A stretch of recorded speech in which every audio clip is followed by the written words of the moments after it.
So let's start with one thing that I think it's particularly nice from you. You now have this solo act, but you also have a band like Forrester. Okay.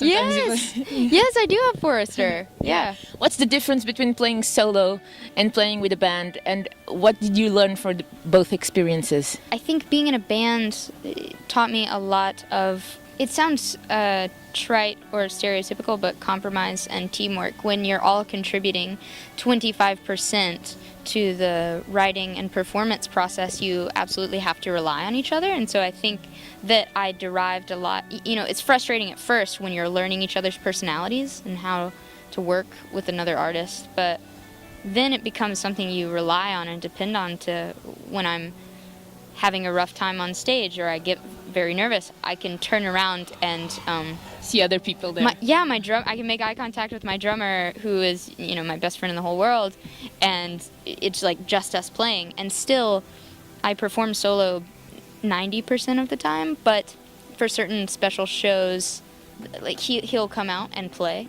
and so when we're playing together and I get to have another person adding to the energy, so it's collaborative, it feels like we're the only two people in the room. You know, still, it could be playing to 1,000 people and it's just like us. And so performing alone, it's taught me a lot about being confident just alone, you know? It's difficult, but it's interesting. You're very young, which is something what's amazing because of all your background and interviews I saw from you. You say a lot of interesting things, and it might sound a little mundane, what I'm asking at first, but I think you can go a different way. You don't care a lot, I heard, about your clothes and the things you wear, but at the same time, I can see that your clothes kind of send messages in a different way. You know? Okay, yeah. You have a lot of signs on your jacket right now that I can see, and the one on the back, it's pretty amazing. Oh, the one you're speaking of on the back, let me just turn around. I mean, it doesn't matter. Turn around. So it says, "There's always a way to be good again." Interestingly enough, that is a derivation of a quote from a book called Kite Runner, that speaks a lot about redemption and doing the nebulous area between good and bad and what we do as humans and how we practice empathy and forgiveness. And I have a friend who runs an organization called Art of Survival in Boston, whose name is Craig Bitteman, and he helps people who have experienced trauma work through and cope with that through making art, and this patch came from his organization. So I have that on the back because it's just a great mantra to hope and believe that there is truly a way to be good again, especially in a time and in a world where there's so much telling us that we're beyond the pale, we're beyond the point of redemption, we as humans and we individually, and that's not true. And then, is there any redemption for us? Yes, absolutely. I believe. I mean, as humanity right now. As humanity and individuals, like, that's such an interesting question because it is almost I don't want to say a trend because that minimalizes it, but it has become popular. It's a good trend if we make it a trend. Oh, of redemption. No, I meant it's a trend for people on, like, you know, on the internet to say things that are very cynical. Yes. Or that are nihilistic, because I think we are attracted to the definitiveness of, well, the answer is that there is no answer, or the answer is that we're all wrong, we're all doomed anyway, so we might as well do whatever we want. But that is only an answer because it is convenient and easy to believe, and the thing it's a very dangerous narrative that people kind of hold on to, so they don't do anything. Exactly. And I think that it can end up, it seems like it is setting you free to say, well, nothing's worth anything, you know, we're all doomed, everyone is corrupt, and so why even try? And then giving into that passivity is oversimplified, and it's because we don't want to exert the effort to investigate the complexity of hope, because hope is difficult to work out and make sense in our brains, but when we can latch onto it, I think it's something very beautiful, and it takes collaboration to be able to do that. You think people are scared to go that way too because it's more difficult and it makes them confront themselves with their fears and with reality? I think so. I think it makes people confront themselves. It forces people out of a comfort zone into change. And I think the reason why hoping is scary is because it presents the opportunity for disappointment. When we hope that things will get better and they don't, we risk allowing ourselves to be hurt. But something I've come to believe as a serial bleeding heart haver is that it is way more worth it to try and fail, to hope and be let down, than to give in to the laziness of nihilism, because it's not serving any progress. The name of your album, Slained Ankle? Slained ankle is cool. It's sprained ankle, but we were working. Yeah. Ankle. We were working around the name. We were telling the name. I can't. I can't be wrong with the name. I can't be wrong with the name. And said, "Oh, it's sprained ankle. It's sprained ankle." No, that's good. There's like this mundane injury, right, on the foot that kind of like the kids have. Is it a metaphor at the same time for everything we've been speaking about right now? Well, yes, it's interesting. The reason why I named the record Sprained Ankle is taken from a conversation I was having with one of my friends while I was writing the record about when you sprain your ankle as a child, parents will say, just walk on it, it'll get better.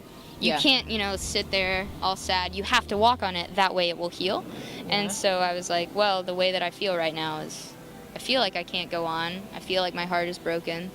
But if I just keep walking on it, it will eventually heal itself, which is what we've been talking about so far, right? Like, just because our collective ankles are sprained, because our collective hearts are broken, does not mean that we get to give up and go home. There's a Rebecca Solnit quote, it's always too early to give up and go home.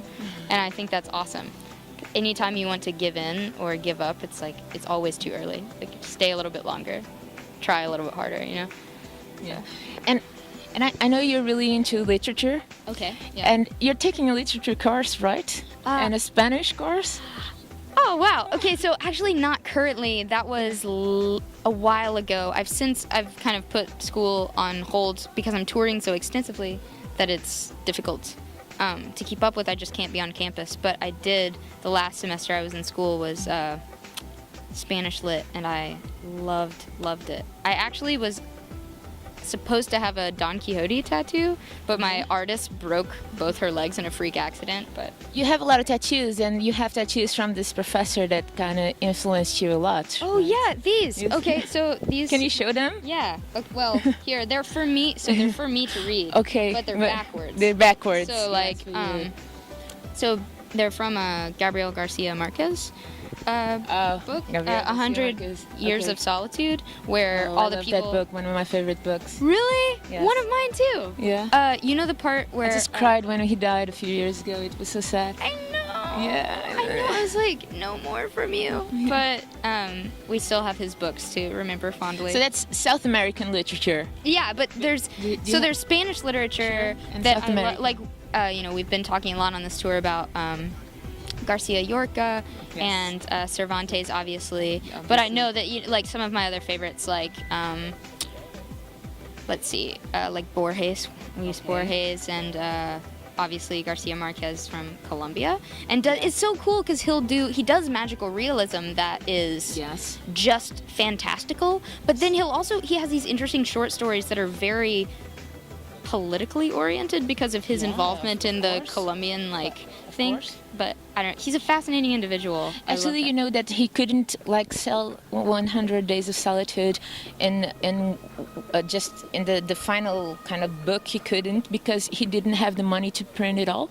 Isn't that sad? So he sent just a part. Yeah. And it was all the money he had. So if they didn't like it, it was totally broke. But his wife said, "No, send it, because they will want to know the rest." They will. And that's just so. That's faith. Yes, exactly. Because he was so... And you think about artists like that, or the American author Toni Morrison, or, people like Jose Marti, who, the poet Jose Marti, or is it... Or is it But one? I really love Lorca because Lorca also influenced an artist that I truly adore, and I actually, in a kind of weird way, kind of connected with you. It's Leonard Cohen. Yes. Okay, I love Leonard the Cohen. way he writes was very influenced by Garcia Lorca's kind of way of writing it. I love the Garcia Lorca poem Romanza de la Luna, Luna, Luna. It seems like it ties in with Leonard Cohen's lyrics so much because they both write about the being an outsider, you know, being kind of scorned or spurned by society and finding your own sort of home and identity. So it's interesting. And Leonard had that faith of him too. Yes, and he wrote so much. It's interesting. Jewish faith, but How? Yeah, exactly. He's like such a weird songwriting artsy guy, but he still managed to keep his spirituality alive. I really respect that of him. But yeah. Thank you so much. This was amazing. Yeah. I loved it. Yeah, I loved it too. I wish we could talk longer. I'm so sorry about this.